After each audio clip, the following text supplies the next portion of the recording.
Well, welcome to my channel. My name's Alex, and as you've seen by the thumbnail already, it's free tools off Facebook Marketplace. What can you get for nothing? Come and have a look. So most of it looks pretty much generic rubbish, so I'm not really too worried about it, but there were a couple of things that did interest me. This hand drill and this Stanley knife.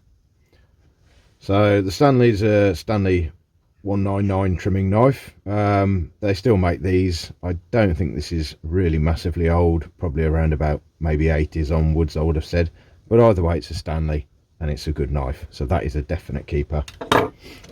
This drill I thought I was going to do a bit of a restoration on, then I noticed, and I'm not sure how visible that is, possibly not very, there, it's actually cracked. So I think this is going to have to be a complete strip down, chamfer the edges off, and hopefully try and weld that back together again. But if not, it'll come in handy as spares. I can't see a manufacturing name on it anywhere. It just says made in England, so maybe a good cleanup will sort that out as well. So we stick those in the keep pile. There's this little wooden level, which is a Beaver and Tapley 33. I managed to find a little bit about these out, and apparently Tapley were a furniture manufacturing company. I think they started off in about the mid-70s. They were then taken over and rebranded in 2005. Not that that's much interest. And if I had to guess, I would say, I don't know, maybe 80s. But either way, I think with a little clean-up, a little bit of oiling maybe, that'll look all right, wouldn't it? A bit basic. These are going to need a good clean-up. There is some kind of name on it, so I'll have to get those on the wire wheel and have a check afterwards. This, apart from needing a bit of an oil, is Silverline, which is, it's a bit of a, yeah, it's an okay brand, but again, I think clean them up, stick them in my works toolbox, come in handy. A little screwdriver, nothing special, probably go in the resale. Another little screwdriver, and again, nothing special, that'll be going in the resale pile. A load of Allen keys, and this flat blade and crosshead screwdriver bit, resale bin probably. And again, these all look as though they've come from maybe flat pack furniture, where you always get them in, or maybe a small kit, but either way, well, those definitely have. Let's say typical sort of thing you get from furniture from IKEA or somewhere. So they can all go over there. One little screw, very handy. Now what have we got here? Oh, there we go. Look at that. Ever wonder where your 10mm spanners are?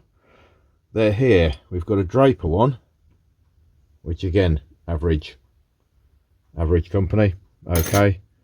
This is, I don't know if you can read that or not, Assessor. And it says made in Spain, so I'm hazarding a guess that's probably not that impressive either. And another one, but in 11. Very unusual to have the size stamped on the open end. Normally it's somewhere along there, but oh, there we go. Little generic junior hacksaw.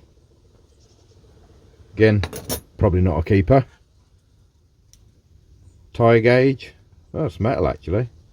Might respond well to a clean-up. Looks a little bent, but keep it in the van maybe.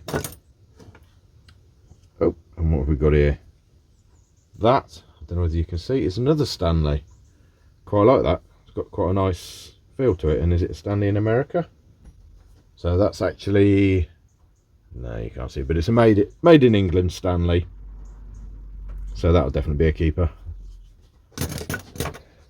So that leaves us with this last feeler gauge. Yeah, it's a bit dirty. Could do with a bit of a clean-up. I've got loads of it. Oh, hang on. I say I've got loads like this. I actually haven't. Because this is a snap-on. So I'd say that was probably a reasonable quality one. So I've got a few snap-on already, so I'll stick that in my snap-on pile. So I think next step is get a few of these cleaned up, see what we're left with.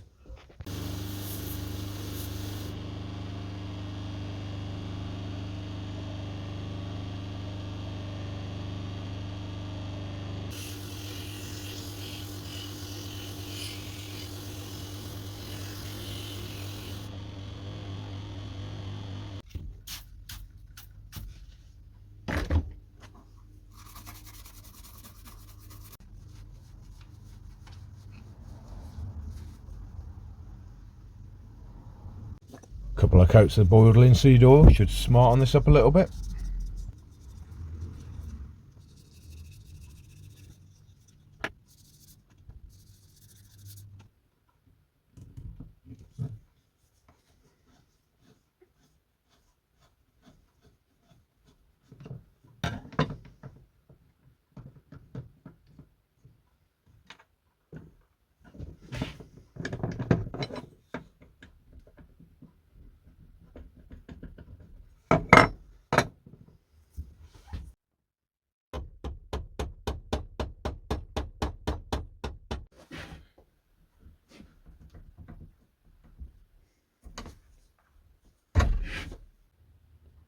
I've given this a really good clean up off air. I wasn't planning on doing a restoration on this, but it looks as though it's going that way. So as you can see, the crack is very visible and it goes all the way through. So next step is going to get the angle grinder out, put a bit of a gap in the one side, then weld it up on the one side and then do the others. The reason I'm doing that is so hopefully it keeps it relatively in place.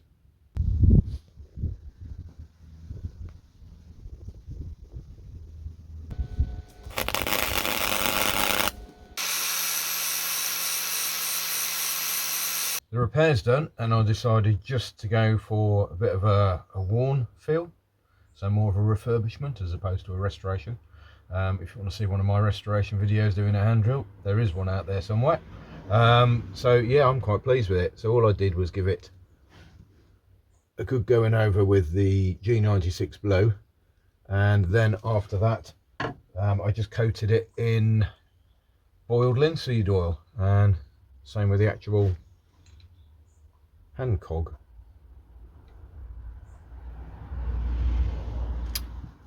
So I'll get that back together again and then you can see what it looks like. I'll just bring you in for a close look.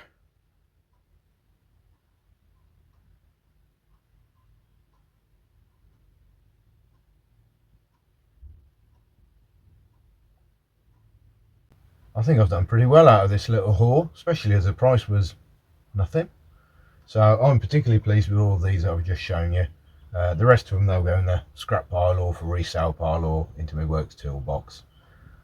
Thanks for watching. I'll catch you on the next one.